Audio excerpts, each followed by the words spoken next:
Well, good afternoon, and welcome to the meeting of the Transportation Advisory Board. It is Wednesday, January 20th, 21, 12:32, as I mentioned a moment ago. I'm calling the meeting to order, and we will conduct roll call and approval of the agenda in the same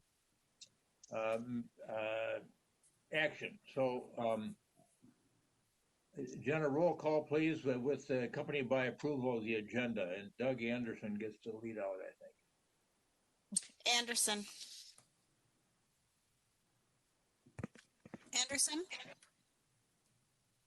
No, he's never absent.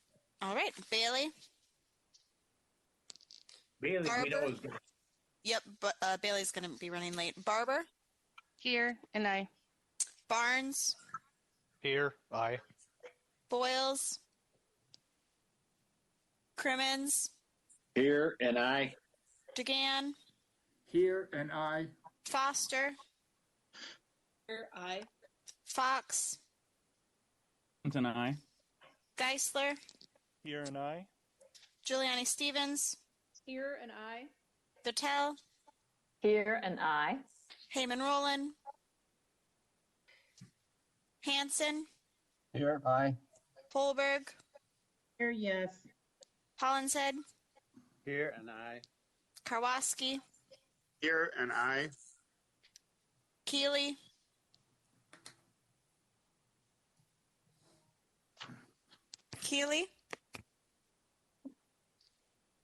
Must unmute first. Present, and I. Lindeke. Look. Here and I. Maluchnik. McDonald. Milichnik has been replaced by Workman replaces Malushnik, and Workman. Ingerman is alternate. Workman. Okay. Tom Workman is replacing him. Workman. Uderman is an alternate for Workman. Okay. McDonald or Bwin. B1 is here, and I. McGuire. Present, and I. Narayanan. Here and I. Petrick. Here, and I. Reich. Here, and I. Sanger. Here, and yes. Schember. Here and I. Stephenson. Swanson. Tolbert. Here, and yes. Ulrich. Here, I. Windshuttle. Yes and yes.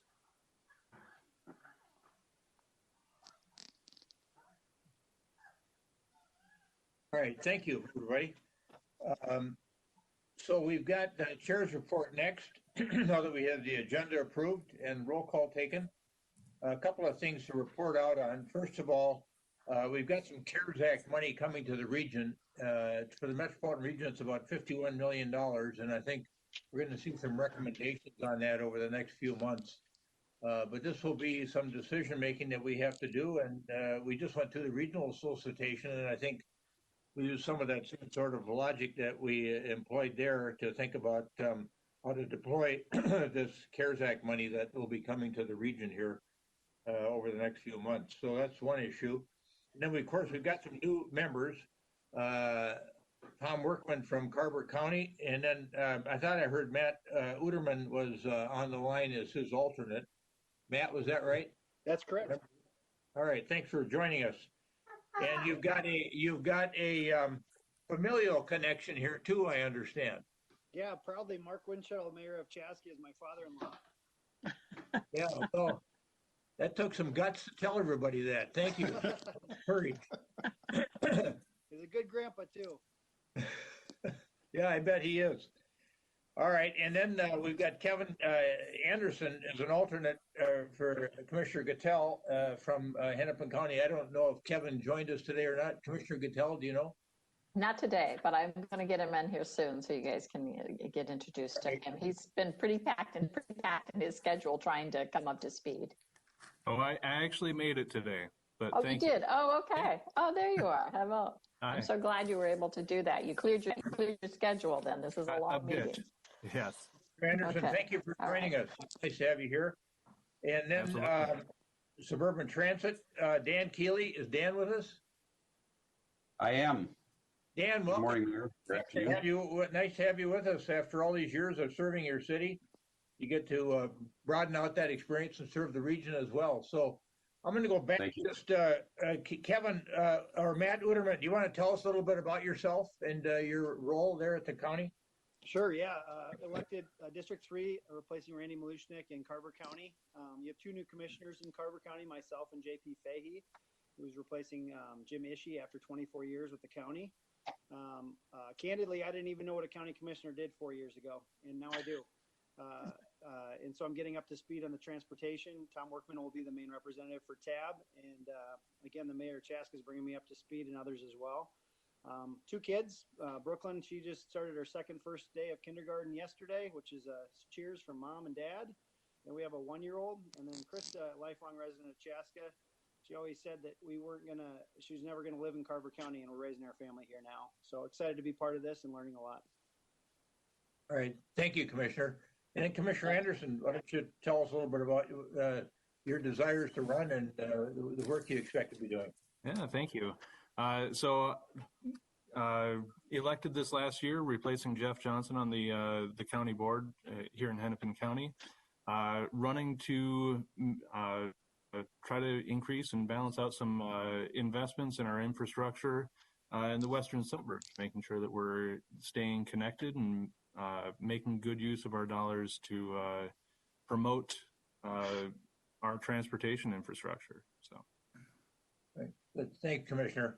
And then Councilmember Keeley, do you want to talk a little bit about your background for us, please?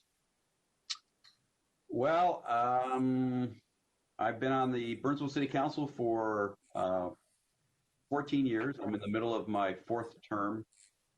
And I've been involved in transportation going back to 2010 with the MBTA board, and was on for about 3 or 4 years, off for a couple of years, and then back on since then. And I've kind of jumped in with both feet with transportation.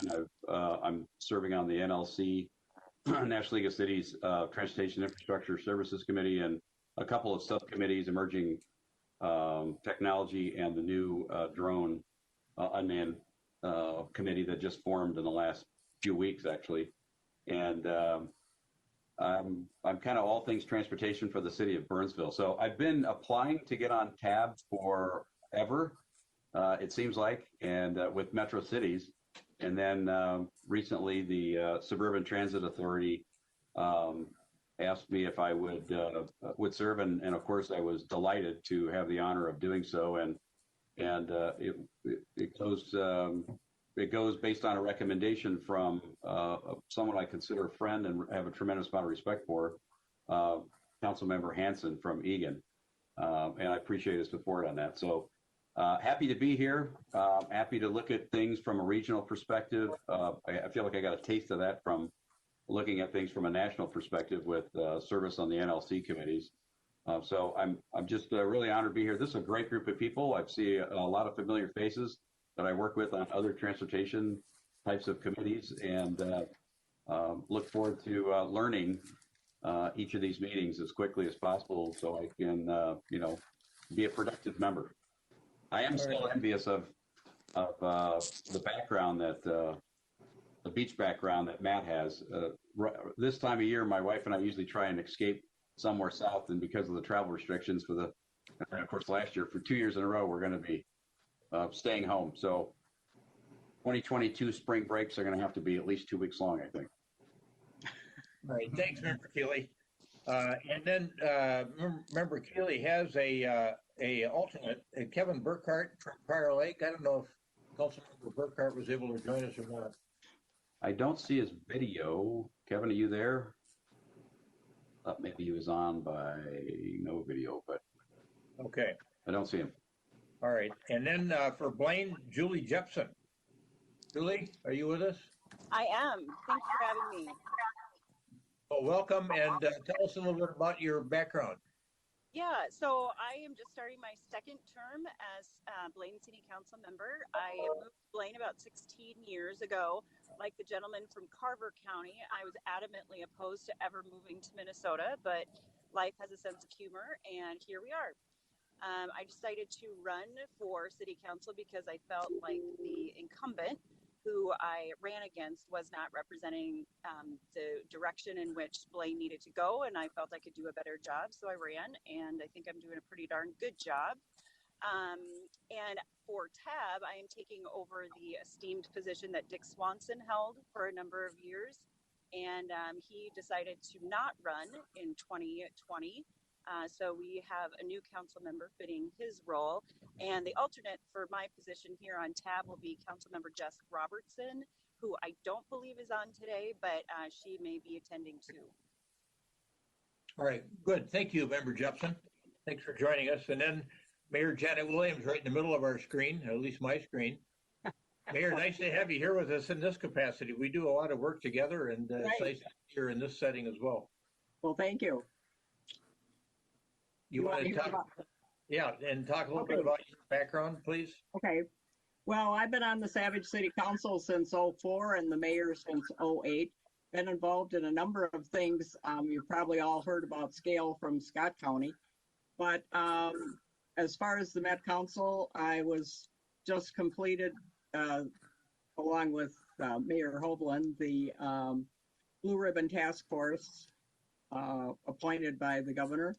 I was on the housing committee for the Met Council and also served on 2 nominating committees and chaired the last one for Governor Walz on the Metropolitan Council. Good. Well, we've got some great new members here at the TAB, and I think you'll find this work extraordinarily rewarding. And the manner in which we've been doing our work, it's been very, very collegial, and we've made some very, very good decisions together, I'd say, over the past few years. So welcome to all of Mr. Chair, Yes, Chair, this is Commissioner McGuire. I just wanted to let you know that my alternate, Commissioner Trista Mattis-Castillo, is on the phone. You probably can't see her name, but she's on the phone, and so I just was hoping she could just at least say who she is, because she's my alternate. Well, she certainly can. Commissioner, are you there, Trista? Oh, we can't hear you though, Trista. Okay, well, she's going to be sitting in on several of them, on as many meetings as she can, and really excited to have her. She does a lot with transit, so really excited. She'll be my, probably in a year, I'll be giving up my spot on TAB to her. But anyway, we're happy she's sitting in on this call. All right, thanks, Commissioner. And then I would just note quickly that for Member Jepson and Member Williams, Mayor Williams, we do not have alternates yet for those 2 new members of the TAB, as I understand it anyway. So moving on now to agency reports, and our first agency reports is from Member Mike Barnes. Member Barnes, anything to report for MnDOT? Mr. Chair, I don't have anything for this month. Okay, very good. Member Barnes, might you talk about some of that CARES Act money coming to the state as a whole? How much it amounted to? I think it was around 160 million. Yeah, and then from there, there's the breakout of the 45%, 55%. There'll be more details with it. I guess, you already had referenced what Met Council would get. There'll be the other part that goes to the outstate for locals. And then, from the MnDOT side of our share and the breakdown, there's still discussions of what it'll go for. I think, the biggest thing I'd like to be able to mention, though, is that, typically, even as an agency, we started initially having discussions more like we would when we get money that's for more projects.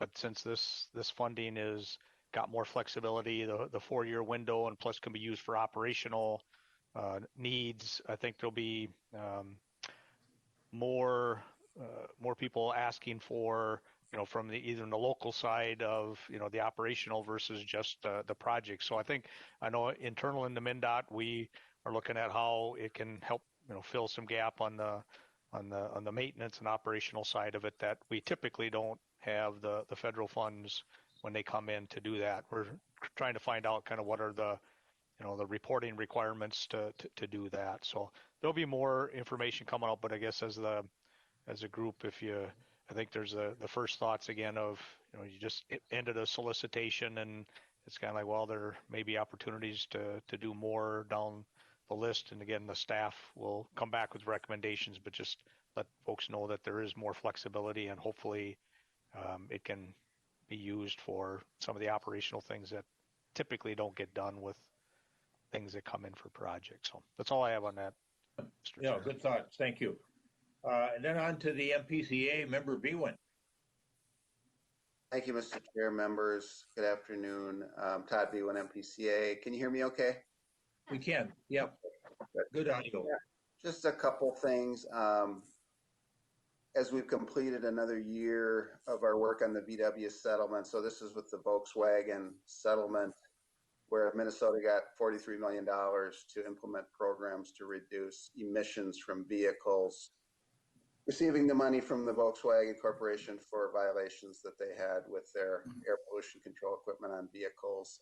Some of the statistics that we wanted to just provide today, that we've funded a number of different things, including 117 trucks, cleaner trucks, 111 new cleaner fuel buses, or school buses, excuse me, off-duty vehicles, all electric heavy-duty vehicles, 22 fast charging stations across Minnesota highways, 25 dual port level 2 charging stations across Minnesota highways. Sorry about my phone here.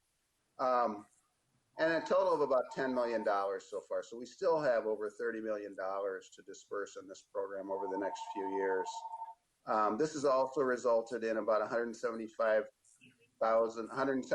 tons of particulate matter emissions reductions, 35,000 tons of greenhouse gas emission reductions, as well as nitrogen oxide emissions. So it's going well with that program. We've got 2 more phases to go over the next few years, so we'll continue to roll that out. The other update I just wanted to provide is just, and you may have been hearing about our Clean Cars Minnesota rule. We published notice of intent to adopt the rule in December. We're currently doing information sessions, public information sessions where we provide information and take input. There's one tonight. There's one next week. There's one 2 weeks from now. And all that information can be found on our website.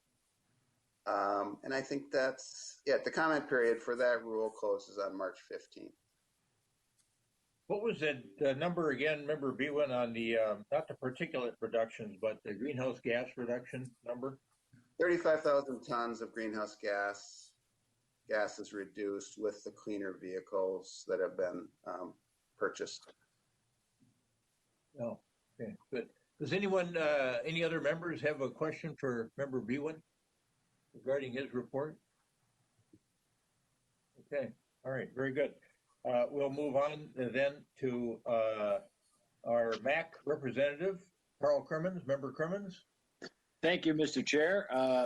Just a few things to report. Even in times of a pandemic, where the MAC is still winning awards, we received a star accreditation from the Global Biorisk Advisory Council. And that means that we've met the highest standards of cleaning and sanitation in the airport, terminals 1 and 2. And we also received an award of accreditation from the Airport Council International World and Airport Council International North America. And it's for the highest standards of cleanliness, safety, and operational measures. And this 2 awards will be put on the website Travel Confidently, trying to get people the information that it's safe, it's as clean as possible in our airports. And the 3rd award is presented by the Minnesota National Guard and Reserve. It's the Patriot Award that was given to Roy Furman, our COO, and for the MAC being the Employer of the Year for supporting the Guard and Reserve. And it's a Patriot Award. So I just wanted to make sure that everybody was aware of that. We've been very helpful with the National Guard and the Reserves, and the staff has been very helpful in helping our Guard members and our reservists meet their obligations. And then the TSA, we had a report yesterday. In December, it was a pretty busy month, but it was still 55% down from 2019 in passengers. And the TSA has been directed to wear masks now through the month of August. They won't have to wear shields if they're behind the plexiglass shields that have been installed at the airport, but they will be required to wear masks through up to and maybe through August.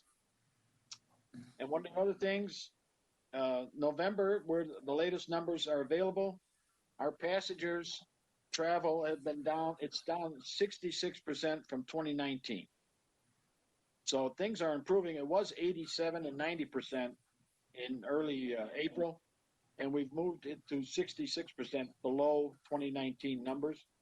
We don't expect full recovery until 2024, but we see recovery about 10 or 15% a year in the next 4 years. And that's all I have, Mr. Chairman. Yeah, always interesting information. Folks, any members have any questions for Member Crimmins about activities at the airport? Those cleanliness and sanitation awards, they loom real large in this environment. So I think you should be touting that as best you can. Yeah, I think staff deserves a lot of credit for putting all the effort and time and money behind cleaning and sanitation. And again, Mr. Chair, we've stressed that we want people to see the cleaning crews during the day when they're going through the terminal. We want them to see crews out there wiping down rails and chairs and high-touch areas. It's something we think is very important for the traveling public to be able to see it and not just be told about it. Right, good. I don't see any questions, Member Crimmins, so thanks for that report. And then our final agency report is from our colleague, Dick Barber. Councilmember Barber, do you have anything to report out for the Met Council? I do have a couple of things. Can you hear me all right? We can hear you, yes. Great. Sorry, I've had to switch devices a couple times here. I'm having some issues. So a couple of quick things. The first one is regional solicitation will be coming to Metropolitan. It's already gone through Transportation Committee. Will be going to Metropolitan Council for their concurrence on the 27th. The second thing, Sherhalvan mentioned that there was some money coming to the region for through the recent COVID stimulus. There's also money coming for transit through that through the COVID stimulus package. It's about $185 million. We're just sort of sorting through what that is and how it will be distributed throughout the region. But the good news is some more money will be coming to the region for that. And the last thing I wanted to chat a little bit about was our efforts to help facilitate the vaccination process for our public transit workers. Public transit workers are in Group 1B. The Minnesota Department of Health has reached out to council to help coordinate the metro area transit workers. So Metro Transit has an effort going, but also through MTS, we're coordinating an effort to work to help facilitate the vaccinations of people with contracted through our contracted services and through the suburban transit providers. We've set up several central locations where we will be administering the vaccine. The biggest thing is we're waiting for the vaccine itself, and we will adjust our plans as needed. But it's been a very collaborative effort between the various contracting groups and the suburban transit providers and MTS to make sure that we're doing what we can. We have about 5,000 transit workers in the region, and we want to make sure that we're doing our best to make sure that they get vaccinated as soon as possible. So with that, that's stuff for questions. All right. Any questions for Member Barber? Yes, I do. Yes. Who is it, please? It's Sue Sanger. Oh, yeah. Member Sanger, please go ahead. Thank you. My question for Councilmember Barber has to do with the recent announcement that there will be further delays in the construction of Southwest Light Rail Transit. Mm-hmm. And my question is, do you have, or does the council have an estimate about what is the expected new date for when Southwest will be up and running? Or if not that, do you even know when you'll know when you'll have a decision made about how the likely new start date? Right, we're still evaluating the cost and timing impacts. I expect that we'll have that information over the next couple of months. I'm more than happy to bring back information as we get more detail. Okay, thank you. Yeah, thank you. It's a good question. Thank you. Thanks, Member Sanger. Good information for everybody to have, discovering that we had some soil conditions, I think, involving the tunnel through the Kenilworth corridor that's created some real difficulties here and some engineering challenges. So, all right. And then we've got a new TAC chair, John Solberg from MnDOT, started in January, can't be with us this month. Brian Isaacson is with us to do the report out for TAC. And I don't know if, Member Isaacson, you have anything you want to report on right now, or you want to just wait until we get a little deeper in the agenda? I just have one item, if you would tolerate that, Mr. Chair. Of course. So it's brief, and it's just the transition of chairs and membership in TAC. And so just a thank you to Lisa Fries. Her term as TAC chair comes to a close. John Solberg would be our new chair. And then some thank yous to both Paul Omi, Jan Lucky, and Kevin Rogabuck for serving as chairs of planning and funding and programming. And then the new chairs, Michael Thompson and Emily Jorgensen, coming in for funding and programming and planning. Right. That's good to know. Thank you. Thank you, Mr. Chair. All right, we'll see you again in a few minutes here. We've got in the business section of the agenda a couple different categories. We've got the consent items and the non-consent items. There's 3 items on the consent agenda. 2 of them are streamlined tip amendments, and then there's the minutes. Does anyone wish to withdraw any item from the consent agenda? If not, I'll entertain a motion to approve the items on the consent agenda in a single motion. Mr. Chair. Mr. Chair, I'll move the consent. And Winchell will second. Cal. Gatel moves and Winchell seconds. Correct. Okay. All right. And any further discussion on this? All right. Roll call, please. Anderson. Bailey. Barber. Aye. Barnes. Aye. Boyles. Crimmins. Aye. Dugan. Aye. Foster. Aye. Fox. Aye. Geisler. Aye. Giuliani Stevens. Aye. Gatel. Aye. Hanson. Aye. Holberg. Yes. Hollinshead. Aye. Karwoski. Karwoski. Aye. Keeley. Aye. Keeley. Aye. Lindeke. Look. Aye. Uterman. Uterman. Aye.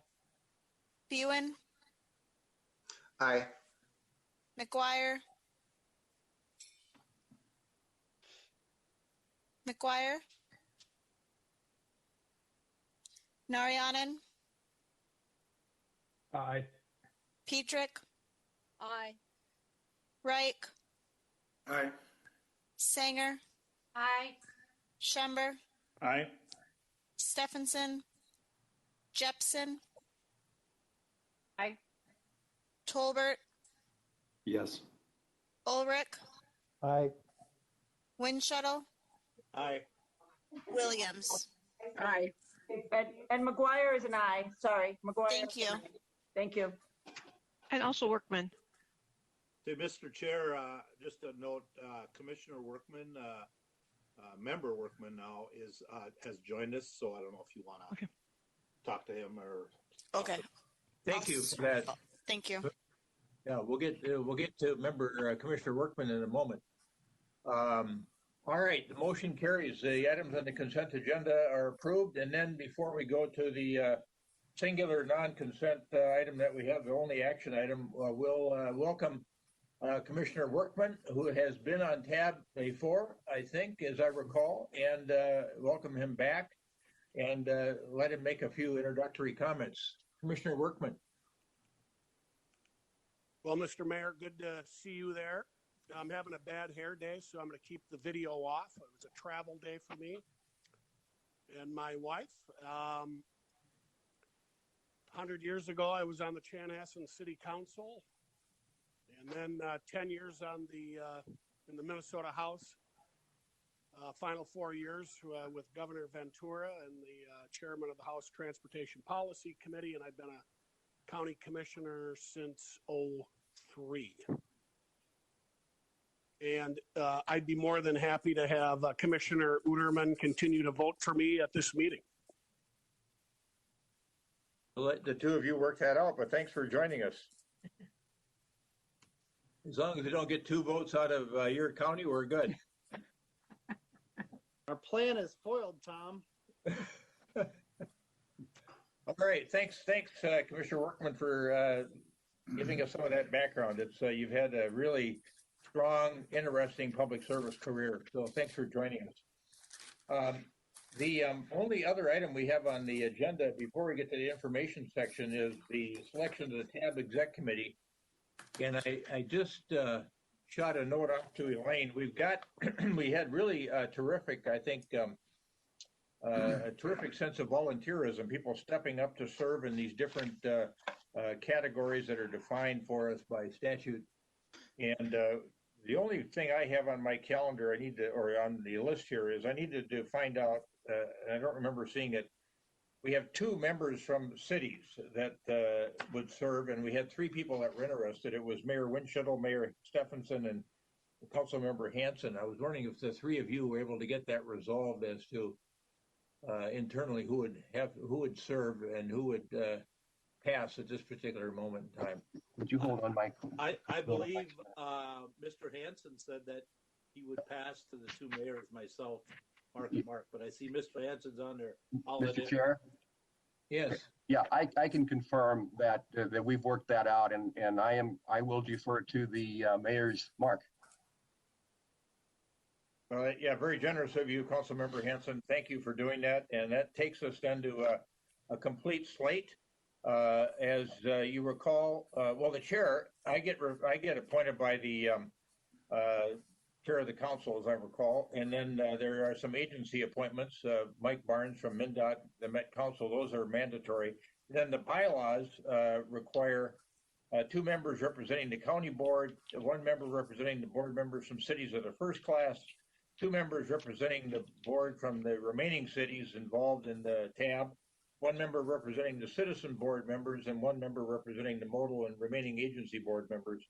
So the slate of candidates interested in serving on the executive committee, which fills it out nicely. The county board members, Debbie Gattell, Hennepin County, Commissioner Karwoski, Washington County, board members from the cities of the first class, member Kevin Reich from the Minneapolis City Council, board members from the remaining cities, then with the deference of member Hanson would be Mayor Winchell of Chaska and Mayor Stephenson from Maple Grove.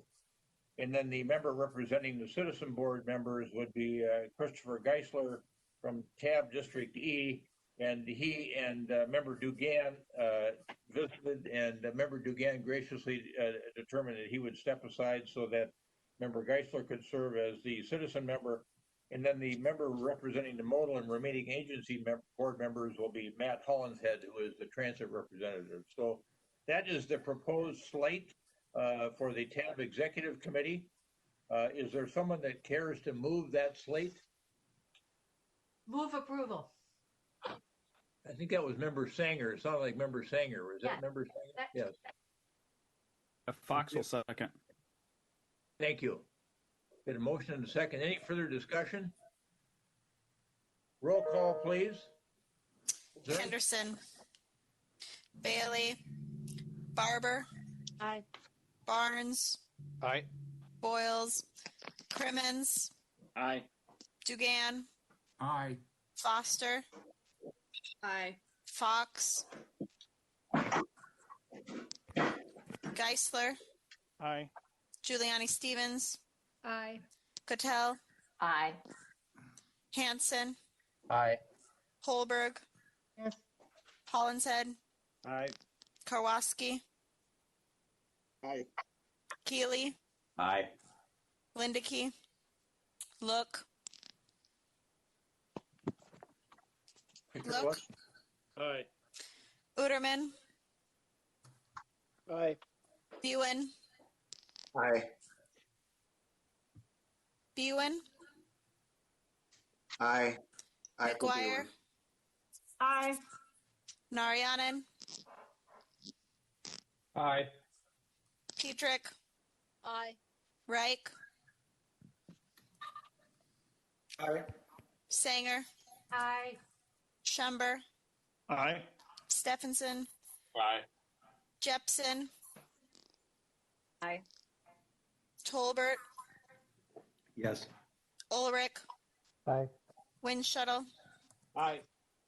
Williams, Aye.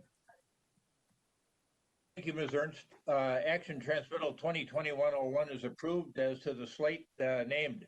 Welcome, everybody. That were supported by your colleagues on the tab.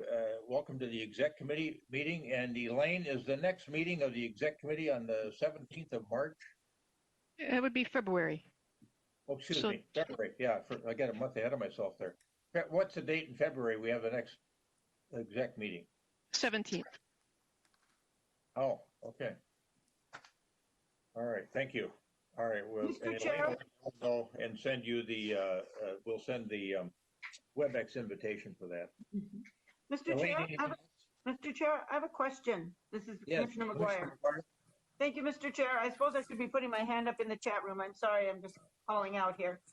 Mr. Chair, I've been lucky to serve on the exec committee, and of course, I think it's a great opportunity for all my colleagues, and congratulations to those of you that are serving. Is it possible to sit in on exec board meetings? I forget. I mean, now that we're on Zoom calls, of course, we hope not to be on for so much longer, but can we sit in on exec calls as members of TAB whenever if we feel like it, or can you just give me the rules on the exec board meetings? Yes, those are public meetings. You are welcome to sit in on them. Yeah. In Thank fact, you. I think Member Dugan does that on a regular basis. Yeah, that's right. I do remember Peter does that. And I'm thinking virtually as well. So you're more than welcome to continue sitting in on those meetings, Commissioner. So, Thank you, Mr. Chair, and I'm assuming that would be our alternates as well, that our alternates could sit in on that as well? Yeah. that's Great. correct. Thank you. All right. Anyone else have a question or any other comment? All right. Mr. Chair? Yes. Yes, wish to thank Commissioner McGuire for acknowledging that, but I have to admit I was in the slow reading group, so that's why I have to go to the, I need all the help I can get. It was always fun to see you there. Thank you, ma'am. Thank you, Member Dugan. Oh, the self-effacing Member Peter Dugan. All right, we've got one other matter. I mean, this is incredible, really. Usually we are right up against the wire or over on our 2-hour mark, but we've got one informational item to discuss here, and it's the functional classification metro review. Elaine, should we go right to Joe Whiting, or is there someone that's going to introduce the topic from the staff standpoint? I believe we could go just directly to Joe. All right, thank you. Hi, yeah. I'm going to share my screen here, get the presentation up. Or All right, actually, welcome. Yeah, thanks for being with us. yeah, appreciate having me on. Let me just my screen real quick. That's Google Maps. Okay, here we go. All right. So everyone can see that. Again, hello. I'm Joe Whiting. I am a senior transportation planner with MnDOT in the Office of Transportation System Management. And today we'll quickly kind of do a update and a review on what MnDOT is doing with the functional classification network in the metro and our review process. So quick We'll connect tabs work and how this connects to tabs work, and then we'll jump into the what and why of functional classification real quick before we go into an update on where we are working with the counties and cities in the region on updating and revising the system. So connection to tabs work, probably the biggest one is that regional solicitation process. So functional classification is the determinant of which roadways are eligible for federal funding. Here in the Met Council, Metro Region, 7-county region, it's set at the minor arterial level, specifically that A minor level. However, the federal highway, their guidelines and their set thresholds for urban areas are those minor collectors, rural areas, major collectors. We'll go into a little about what those mean specifically, but just know that it's directly, so our regional solicitation process is directly tied to that functional classification network. A couple other connections here to tabs work is the transportation policy plan. So part of the transportation policy plan is identifying that network of that functional classification network, principal arterials all the way down through minor and collectors. And also comprehensive planning has required sections of the comprehensive plan include the functional classification networks. So cities and counties have the opportunity to identify and set their own networks. Additionally, from what we're doing in a separate process here, that can really tie into obviously transportation, again, your arterial network and how transportation works through your cities and counties, but also ties to land use. So some places tie things like access spacing for properties, speed limits, intersection, signalization, things like that are also tied to the functional classification network. So it reaches a little bit beyond just that transportation element as well. So real quick, I just want to go over, there's really 3 broad categories in the classification network. You can see the little classification tree on the right here. But those are really the arterial network, which are split between your principal and minor. Here in the 7-county region, we have that subcategory minors, which are split between the A minor and the B minors. And then we also have collector networks, which are split between the major and minor collectors. And then local roads, which are essentially all other roads, roughly around 60 to 70% of your roadways are local. So most of your roadways are local. In addition to that, there's also 2 area classifications that go into these guidelines, and that would be urban and rural. So how this process is done is every census comes out and they, from that census count, they recalculate those urban areas for each region and city in the country. And then that kind of ties into how the Federal Highway and MnDOT then looks at that functional classification network as well. So what's the purpose of functional classification? Really, there's kind of 3 main ideas here. That first one is the idea of efficiency. So the purpose of the functional classification system is really intending to maximize the efficiency of the road network by channelizing traffic through a hierarchical network, that tree we showed a second ago, to best put the most appropriate traffic on the most appropriate routes for that traffic. As you can see on the right here, we got an image of a little continuum. So all roads kind of are a balancing act between the idea of property access and the idea of providing mobility on the network. And so each kind of classification straddles that continuum from principal arterial interstates at that mobility side all the way to local to the access side. Another main kind of idea here for the purpose of functional class is the idea of standardization. So federal government created functional classification in the 1970s because prior to that, states, cities, regions, all have their own kind of classifications, and federal government, knowing full well that a lot of funding for these city and county and state routes come from the federal government. So they really needed that kind of standardized system to better weigh where their funding money was going to the states. So that's one of the reasons why this was created. And then really ties in that last big idea, and probably the biggest idea, is the funding. So by tying it to functional classification, it really allows for thresholds to be set for which roadways are eligible and which roadways are not eligible. It also, by doing that, it streamlines that decision-making process and, fosters a more transparent process. So, if you have someone asking, why their roadway got maybe federal funding and their neighbors didn't, well, maybe their roadway was a collector and arterial and their neighbors was a local. So just another way to kind of better make a little more transparent process when that funding money goes out. So real quick, we're just going to kind of go into some few examples of what these roadways look like in the real world in our region, and I'll describe a little bit about what their characteristics are. So on the right here, we have local roadways. We have one, an urban one in Minneapolis and a more suburban one down in Eagan. See, local roadways generally, there's no real requirements for through traffic movement, so you can cut off through traffic like you see on 40th here, where they kind of divert traffic north and south. Generally, they're smaller. They have less roadway width. They have usually just single travel lanes in each direction, maybe a couple 10 to 12 feet for travel lanes. They can be kind of curvilinear, like you see in that bottom here. And generally, again, providing that access to properties more than they are providing mobility. We see over on the left, we have major and minor collectors. So this is actually the same roadway in St. Louis Park, one side of an intersection, the other side. So on the major collector side, major collectors provide more capacity for through traffic. They by providing more through lanes, providing turn lanes, more signalization with that larger arterial network, and also a more commercial character. Whereas on the other end, we see in the minor collector down here, it's a more residential collector status. Generally, these roadways have less capacity, less through capacity. They might have stop signs rather than signals, things like that. So there's a little difference between these collector categories that build some flexibility and for local jurisdictions and how they design their roadways. Next, we're moving on to the minor arterial system.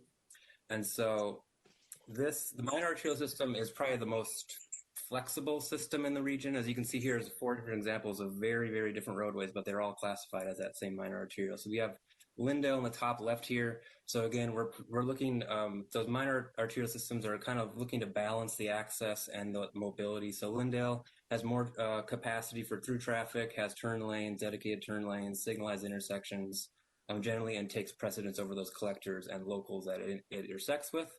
And we see down here a rural minor arterial. So rural roadways are going to be more similar, right? We have generally just one lane of through traffic in each way, but those minor arterials will likely more have faster speed limits, dedicated turn lanes, things like that that enhance the mobility rather than the access.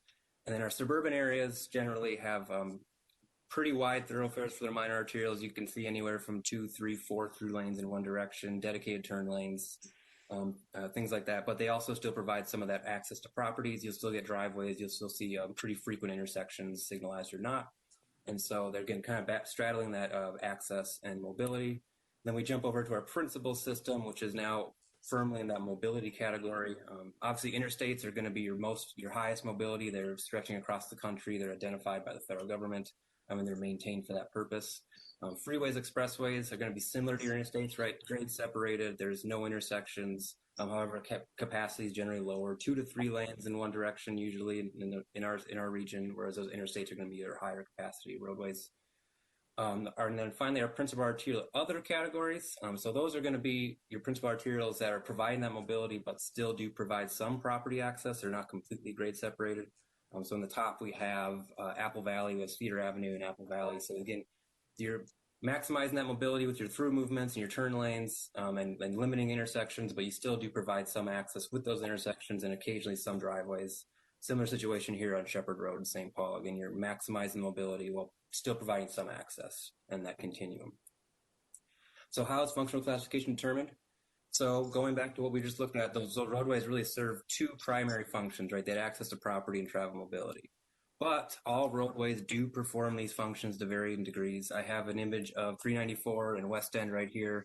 You know, if you wanted to go to Cub Foods and buy a gallon of milk, you could take 394 from your house. Maybe it's not the best use of 394, but you could still do that, still provide that access. Conversely, if you want to drive from Wayzata to Stillwater, you could take local roads that whole way. But again, it's not really their primary intention for why they're there. So we recognize that they do perform all these functions to varying degrees, but determining that roadway's primary purpose is really what's determining their functional classification in the network. And another important note for this system as well is it's representing the existing conditions of how the roadway system is operating today. It's not looking back in the past and how it used to operate, and it's not looking into the future and planned and how we think it will operate in the future. It's kind of representing how these roadways are existing today and operating today. So why we're here today? So we're actually still working off the 2010 decennial census. So again, the idea of the Census Bureau, every 10 years, they do their count and they recreate these urban area boundaries. And that then triggers an automatic review and revision of each state's functional classification system led by the state DOTs.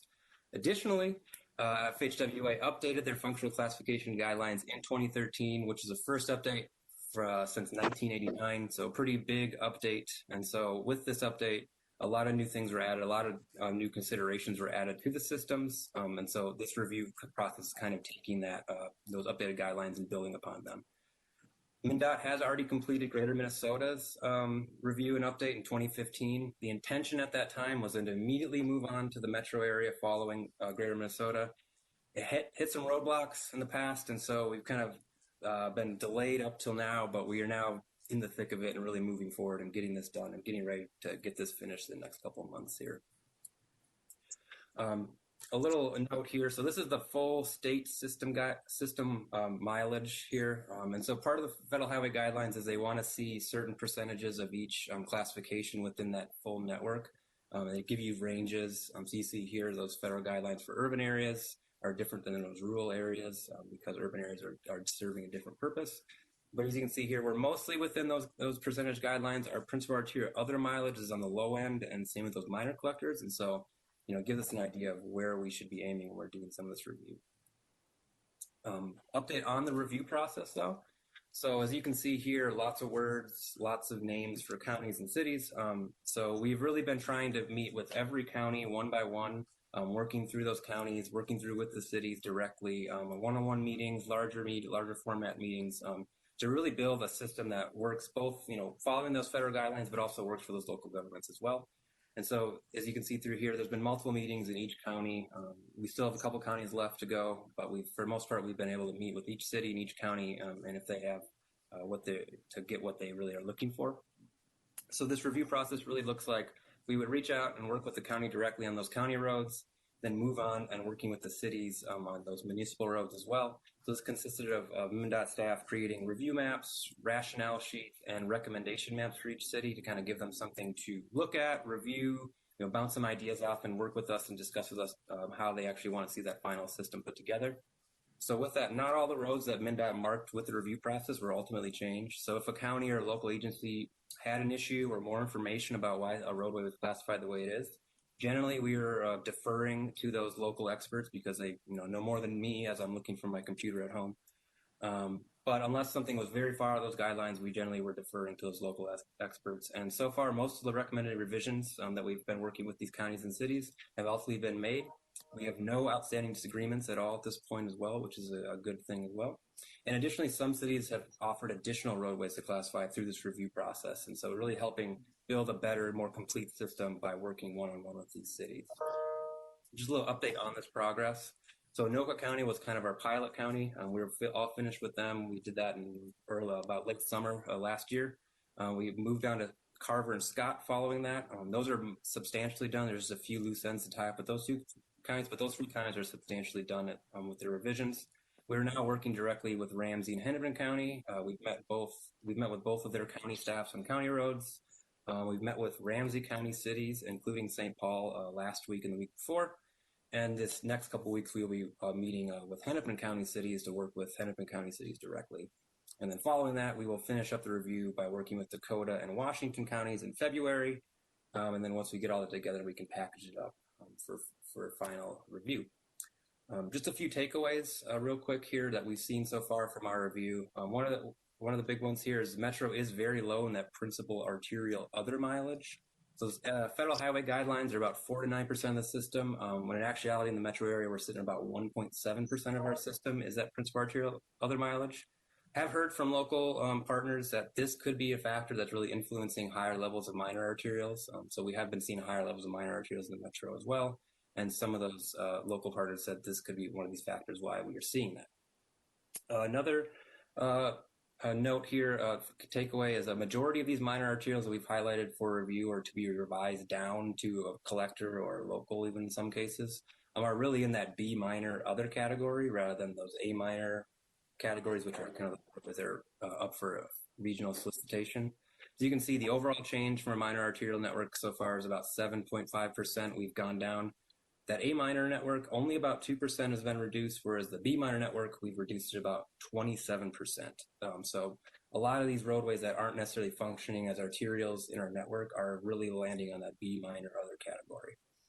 Another key takeaway that we've been noticing is there really is a lack of understanding of the urban-rural divide in the county. I think a lot of areas are assuming because they're in that 7-county region that all their roadways are urban.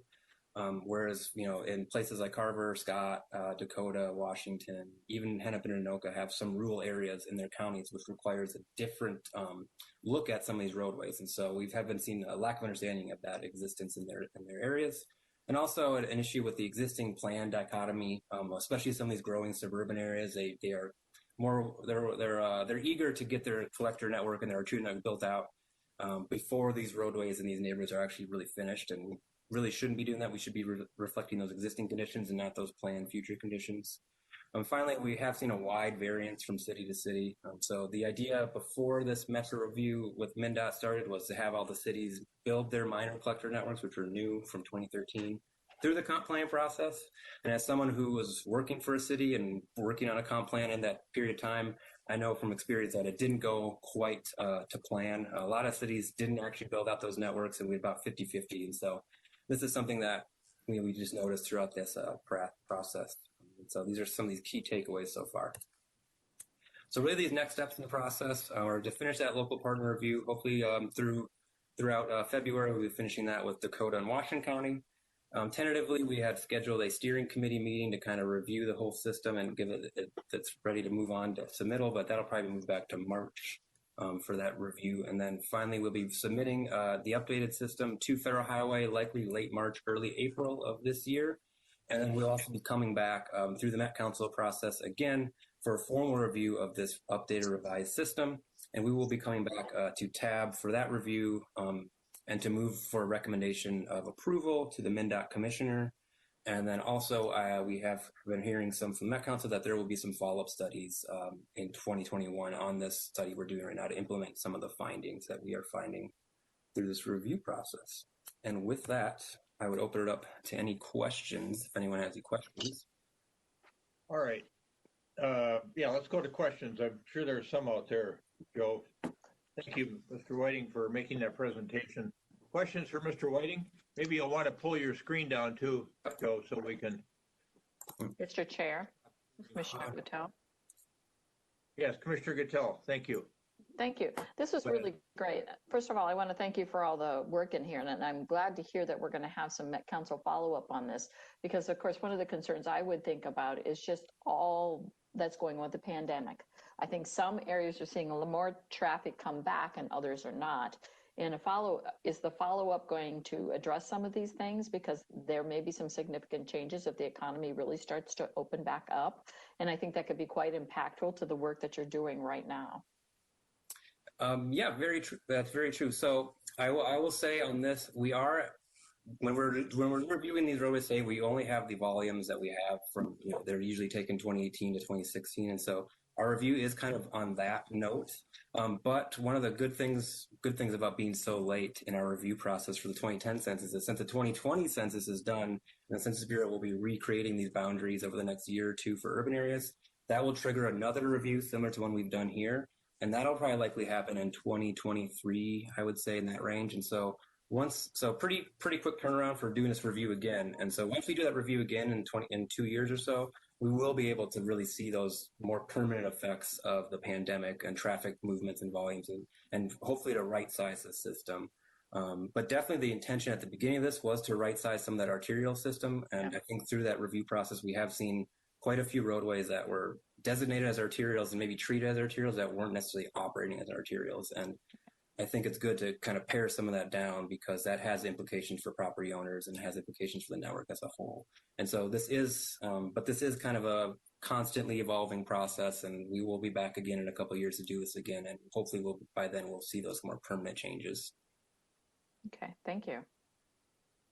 Commissioner McGuire. Thank you, Mr. Chair. Thanks, Joe, for a great report. Just could you expand a little bit on what city involvement will be? Because we all have a lot of cities in our district, so I'm guessing you're not going to be able to meet with all the city reps. So you're just picking a certain amount of cities. Like Ramsey County has 17 suburban cities, so you're visiting with St. Paul. I'm just wondering, do you have a sort of a set number? I mean, I know Hennepin has way more than twice as many as that, and all the other counties have a lot of cities. So I'm guessing you're not going to meet with all the cities. So just curious if you could talk about how you're managing that. Yeah. So We actually are intending to reach out to every single city in the region, and so far we have. So the kind of how the review process has gone is we will first work directly with the county on county roads specifically, and through the county we'll get their contact database for all their cities, and we have been holding kind of an opening kind of kickoff invitational, more informational meeting for all the cities invited. So with the County, we had all the cities in a large meeting where I kind of presented a similar presentation, but a little longer than one I presented today. Gave and have been producing review materials for every single city, and I've been emailing them directly. And if they have responded to us and worked with us directly, we're totally open to having one-on-one meetings or one-on-one email conversations as well. And if they haven't responded to us, we give them all the chances they can to get back to us. And if they don't, there's not a lot more we can do, but we have been intending to meet with everybody. And it's been a pretty exhaustive effort.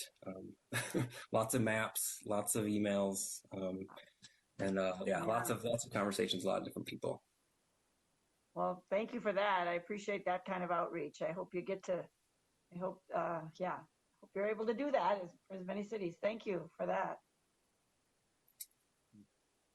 All right, thank you, Commissioner McGuire. Other questions? Member Hollinshead? Thank you, Mr. Chair. I have a number of questions, but does your review process take into account, or what is the interface between functional classification and classifying for certain kinds of traffic, mainly truck traffic, and perhaps current or future transit routes? Is there any interface there? Is there any relationship between your review and what Network Next might be doing at the Met Council for transit routes, or what anybody else might be doing to designate or undesignate truck routes? Yep. So I would say directly with the freight aspect. So we aren't directly identifying freight routes through this process. However, I do know the freight office does work with mainly the arterial system on how they where you have your loads because of that federal funding aspect on reconstruction. So by paring down some of this arterial system and kind of figuring out which roadways actually are operating as arterials. That really does help to better identify those truck routes. There's a lot of areas in the region that had arterial routes, and so if they're an arterial, that could, looking at it from a layman's point of view, you could say, well, that road maybe could better support truck traffic. But if in reality that roadway isn't really operating as an arterial, then maybe you reconsider that thought. So on that aspect, it's not a direct connection, but there definitely is a connective aspect to it. On the transit aspect, there is a direct connection. So federal highway guidelines really are outlining that if you have a transit route on a roadway, it really isn't operating as a local roadway, and it shouldn't be identified as a local roadway. And through this review, I have seen quite a few local roadways that are classified as local roadways that handle fixed bus routes, whether they're express or local routes. They're handling these transit routes, and so if they're doing that, they really shouldn't be identified as local roadways. And so we've been kind of working to better connect the classification network with the transit system as a whole, and also specifically with working with Met Council and identifying some of these arterial BRT routes. And working with the cities as well to make sure that, where we have these arterial BRT routes planned, that we actually are on arterial roads. We had an issue like in Minneapolis on one of those routes. And so really right-sizing that network to actually fit with the terminology of some of our transit systems. And so they both do have kind of a direct play with the functional classification network. Thank you, Mr. Chair. Thank you, Member Hollinshead. Anyone else have a question for Joe on this? Joe, on one of the, I think something I got from Elaine last week was maybe an early document that you were intending to present, had some functional classification comparisons with some of our peer MPO areas. And I couldn't help but be struck by, I don't know if it was different philosophies in terms of how they're building out systems than we have, but I'm just picking Denver, for example, principal arterial other. We're sitting at about 200 miles of principal arterial other, and they've got 650 miles of principal arterial other. or even Portland, 372 miles of PA other. So what do you get out of these peer region activities that is something that we adopt or don't think about adopting? So that's a good question, and I apologize I didn't include that in this final presentation. I was told to pare it down a little bit, and so I removed some of those some of those elements. But that's a great point. So specifically with the principal arterial system. So I've been looking over other regions. You know, like we had some of these comparison regions, but also have been looking through Chicago, Milwaukee, others similar cities in our region. There definitely seems to be more of a willingness in other places to identify principal arterial routes through urban areas. I'm not necessarily going to say that's a good or a bad thing. I'm not giving a value judgment to it, but it definitely seems to be the case in, say, like Chicago. Roosevelt Boulevard is a principal arterial other in Chicago that moves straight through, you know, south side Chicago, east-west. It's integrated within the full network of the urban grid. Whereas in Minneapolis and St. Paul, we really don't have any of that. We had Snelling Avenue at one point was a principal arterial. That was actually downgraded to minor arterial. But certainly part of this process, we have also seen that minor arterial numbers, we are a lot higher in our region as well. Some of that seems to be that I've got from feedback from local areas is there is a sort of a push up from those collector statuses to get on that minor arterial network to be in that regional solicitation kind of threshold, and there's also a push down from the principal arterial network onto the minor arterial system. So you're kind of pushing a lot of stuff that maybe it's more appropriate to either be a collector or a principal arterial into that minor arterial category. So we're seeing a really high amount of our system in that minor arterial category. And so part of this process, I will be producing a report that kind of identifies some of these key takeaways that I put in that presentation a little bit, and for us to move on and further study kind of what's going on in our system and what maybe we can do to kind of right size it a little bit to be closer to our peers. All right, good. Thank you. That prompt any other questions from members? No. In the chat room, I got a note from member Dugan. Elaine, you can answer this question, I think. Do we need to be thinking about a reappointment of the TAB liaison person? Yes, that should be done also. Okay. All right. And do you want to have people let you know if they're interested in serving as the TAB liaison to the council? Yes, they could email me and then I can forward the names on to you, Jim, and all right. We will. Okay. All right. If you folks are interested in doing that, I know member Dugan has done it before. It may have continuing interest, but yes, member Dugan, could you comment on the amount of work that you do in that capacity? It might be that might impact people's interest. Well, Elaine does most of the work in Jenna.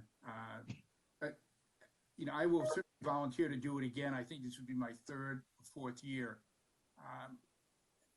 I put in several hours. You know, I'd say for every minute of presentation, as Joe just said, to pare things down. So for 5, 8, 6 minute preparation, presentation takes a couple of hours. So it's a couple hours a month? Yes. Okay. Well, all it's right. a couple hours to prepare, and then attending the meeting, which are the second and fourth Mondays of the month, and the TAB liaison report is presented at the fourth Monday. So after the TAB meeting, I'll step in here. I prepare a summary report and then send it out to the TAB liaison for them to report at the next Transportation Committee. And the Transportation Committee meets at 4 p.m. on the second and fourth Mondays, of which the report is generally given at the fourth Monday. And it's pretty early in the meeting, so it's close to, or you say between 4 and 4:30 that you're reporting, Peter? Yes, and then typically I stay on to if there's matters that are not consent items. So I can learn more. It's a good learning experience. Okay, well, that's helpful. Thanks, Peter. So if anybody's interested in the TAB liaison position, just let Elaine know and we'll deal with that next month. And then with respect to the bylaws, Elaine, in the composition of the exec committee, one of our members raised the issue of why it's constructed the way it is in terms of only one member representing cities of the first class and 2 members of all the other cities. Do you have any insight on that? On how it got structured the way it was structured? The membership on the TAB Executive Committee has changed a little bit over the last few years. We've been actually expanding. We added a few years back, there was just 1 county and 1 city representative, and then we expanded that so there were more elected officials than unelected officials on the TAB Executive Committee.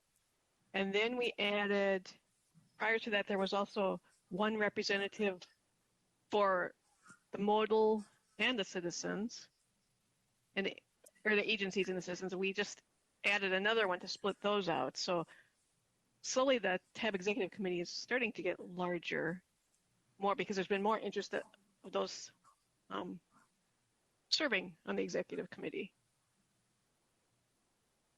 I mean, we could have, typically what we do is set up a bylaws task force. So we could do that again if someone's interested in serving on that, and we can review the bylaws of how they're set up. And I can pull together the information on the past set of changes on the membership. Why don't we take that up at our next exec committee meeting as a topic, and then we can explore that a little bit. And then Mayor Bailey has joined us. Nice to have you with us, Mayor Bailey. And I think you had a question as well.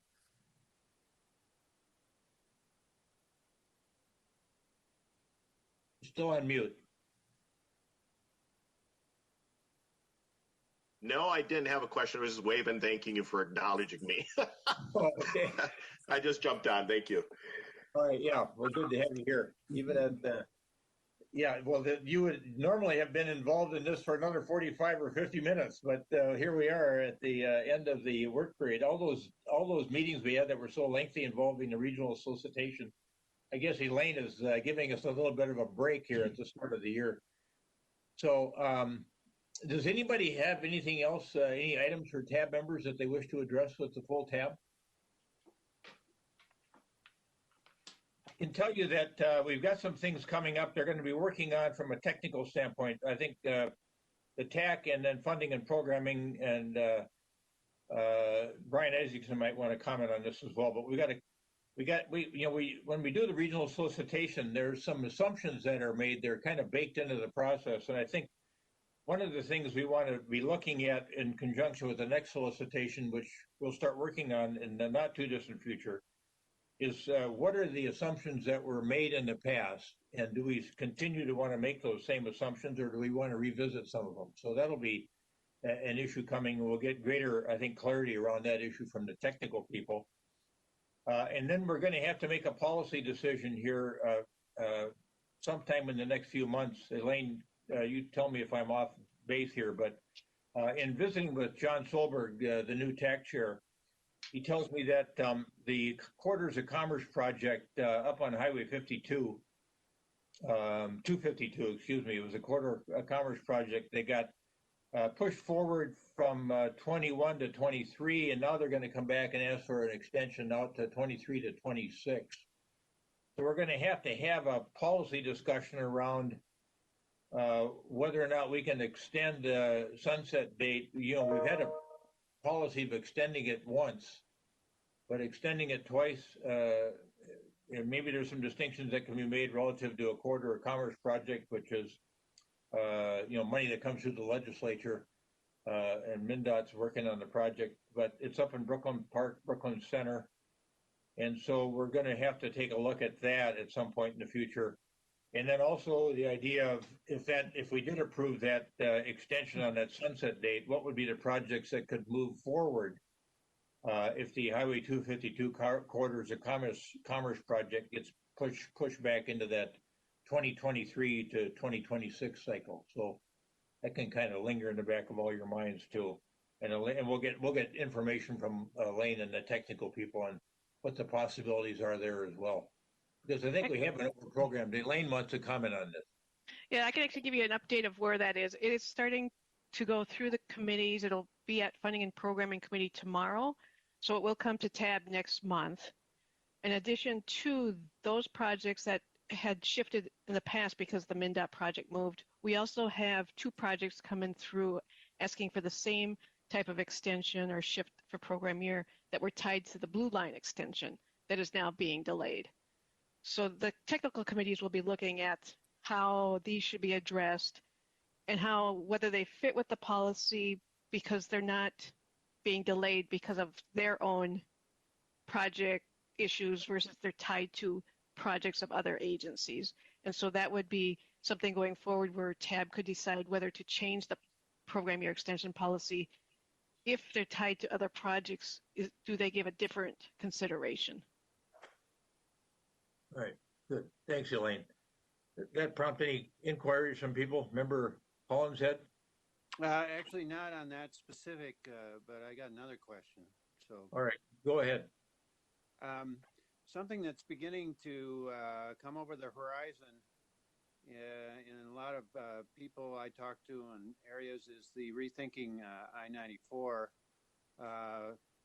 process and project, and I wonder how relevant that would be to have a presentation at some point in the future from the agencies involved and other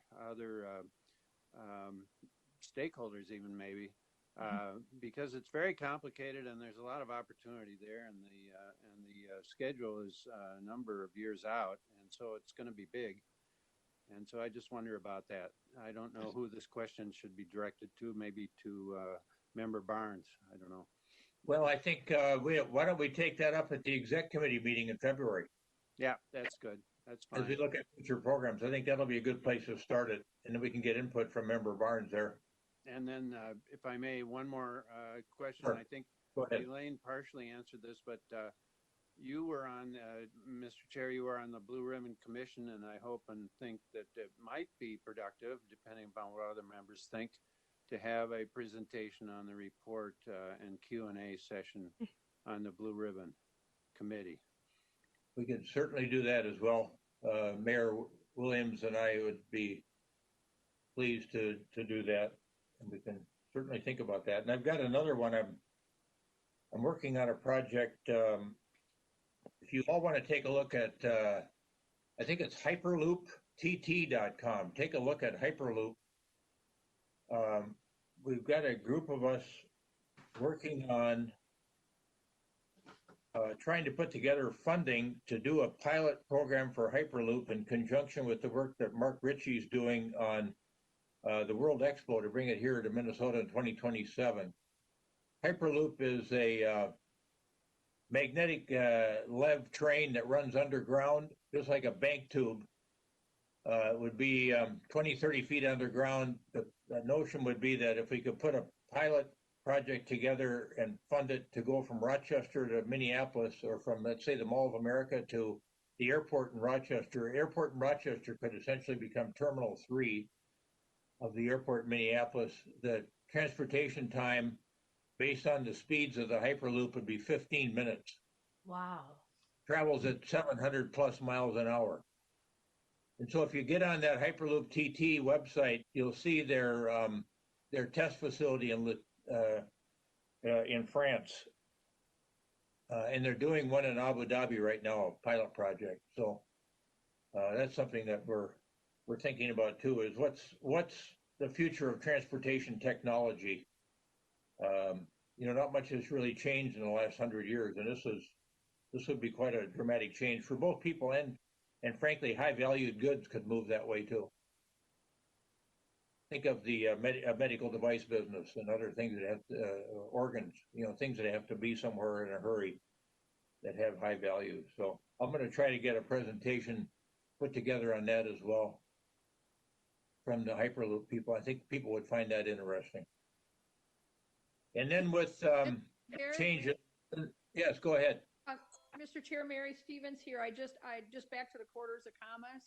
I did have, kind of a question comment. I don't know, given that it looks like there's going to be some extensions and this isn't unusual, and Elaine might know this, but do they overprogram? I know Quarters of Commerce is a legislative, but if they do, that's great, because I think that'll help with this process. If they don't, maybe that's a policy consideration they want to undertake. Elaine, you want to Yes, comment on?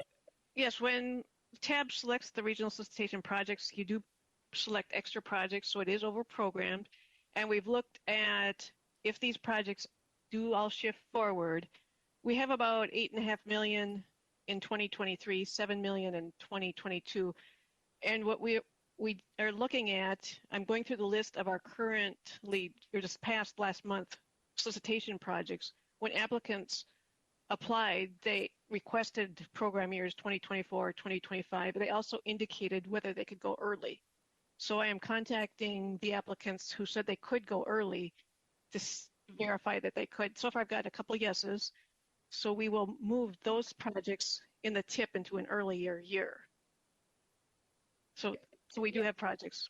Thank you, Elaine. That helps because obviously if we're looking at the policy of extending, it's nice to know what, if any, projects can then get in the QUI. So thank you very much. And we also have some projects that Advanced Construct. So they are constructing their projects ahead of their program year.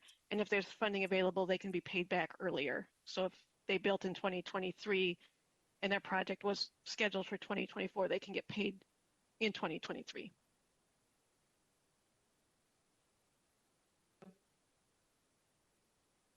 All right, so I'll also keep people advised on, whether we're going to see a new transportation infrastructure bill in Congress, and that might be something worth looking at as well. And if any other members have ideas on programs they'd like to see, let us know, let Elaine know, let me know, and we'll have those conversations at the exec committee so that we have good, strong content for all of our meetings from the informational standpoint. Mr. Chair. Yes. Keely, Burnsville. Has there been any, in recent times, presentations on autonomous vehicles? Multiple? I see nods. Well, I don't think we've seen anything from MnDOT, for example, for a couple of years. That's something to think about, certainly. Certainly, it's a technology that's moving very, very quickly, so it might be something for 2021's agenda at some point to get an update. Okay. Yeah, good thought. And then I just a question, where would unmanned, drone aircraft fall as far as whether it's this committee or others? I mean, obviously there's not really it's more governance than it is allocation of federal dollars, but as it continues to develop, I'm just not sure if this committee would ever take up that discussion. I think it would be an area that we would not be discussing. I suppose, you think about freight delivery and things like that, but typically that once you get above the surface, we haven't been involved too much other than you're wondering because why is the MAC part of the TAB? We've got some oversight responsibilities by statute on their operating budget. So I got you. That is what actually prompted my question. And FedEx and UPS are directly involved in the new NLC subcommittee of TIS to talk about and guide the governance with the FAA releasing some recent governing changes, actually opening it up much more. So when I saw the MAC was here, I thought, well, maybe there is some connection, but thank you. Yeah, and so Member Keeley, when you're thinking about the things or you're seeing things coming through the National League of Cities, keep us in mind on some of those presentations as well. Will do, and I'm sure there's many members represented here today, and then those same things usually run through the U.S. Conference of Mayors. We have a lot of mayors here, so plenty of resources for content. I was on a call last week with about a half a dozen mayors from around the country and working on a strategy with the new administration to get more money coming directly to local government from a transportation infrastructure bill. But one of the other elements of it was there were two small town mayors on that committee. It's me and the mayor in Normal, Illinois. Then it's Shreveport is the next largest city, but then it's Kansas City, Denver, Austin, Texas, Dallas. But the mayor of Normal, Illinois, has a electric truck manufacturing company down there that is got a contract with Amazon to deliver 100,000 electric trucks. Wow. So this, whether it's autonomous vehicles or electrification, it's moving in areas faster than we think. Definitely. And so I would assume that there's likely future federal dollars to put some of that infrastructure in, smart streets, charging. I mean, it really is going to change the playing field quite a bit with respect to not only governance, but also transportation infrastructure. So I'm guessing we'll deal with that as a committee at some point as this grows. Yeah, I think we should get a sneak preview of what's coming technologically, and then we'll eventually deal with it. And maybe it'll affect how we deal with some of the monies we have coming to the region through the regional solicitation as well, in that we have an innovation category that sometimes provides for some funding for some of those things. So, agreed. It's good to know what's. I mean, we're sort of stuck in our history teaches us where we should go, but now we've got technology rapidly changing that is should be part of the discussion to impact how we make some allocations and decisions over the next several years, because it's gonna be upon us fairly quickly, and so it has to be a part of the discussion. I agree 100%. Yep, good, thank you. All right, folks, any other questions? Otherwise, I'll call it a day for this month. Member Dugan? Yes, just quickly, Mr. Chair, thank you. You may all recall that Gloria Jeff, who is the director of the Rethinking I-94 project at MnDOT, gave us a brief presentation about 2 years ago. And I just checked, and she is still at MnDOT in charge of that project. And so Member Hollinshead's question is right on point. And also, if I may suggest, as we get into discussions of equity in transportation, particularly the racially and ethnically concentrated areas of poverty, this year, I think we need to include the elderly as a prime focus, because this year, for the first time, the number of people in Minnesota over 65 overtook the number of school children. So we definitely are an aging state. And anyway, of course, the elderly are very susceptible to glitches in transportation. Just a thought. Yeah. Thank you. Yeah, thank you. Yeah, more people over 65 than under 18. Yeah. Yes. Sounds like Edina.